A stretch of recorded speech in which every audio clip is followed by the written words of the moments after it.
Assalamu alaikum, урматтуу кыргызстандыктар. Урматтуу Кыргыз Республикасынын президенти Сооронбай Шарипович, премьер-министр Абылгази Дүйшөкеевич, биз силерге өтө чоң сунуш менен кайрылып атабыз. Бул жакта биздин Кыргыз Республикасынын жарандары 19 марттан бери билет алып алып, Кыргыз Республикага жете албай жатабыз. Ошону урматтуу бийлик, биз силердин жардам берүүнү суранабыз.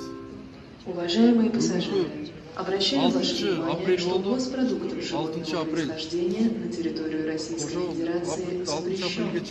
При наличии у вас в личном укладе или багаже продуктов происхождения вам необходимо обратиться к дежурному инспектору ветеринарного контроля. Dear passengers, please don't transportation animal products into Russian Federation is prohibited. In case of animal products of their luggage or baggage, please apply to the representative of veterinary service. Улгайган апаларыбыз бар, аталарыбыз бар. Ошого чоң суранып атабыз. Чоң рахмат силерге.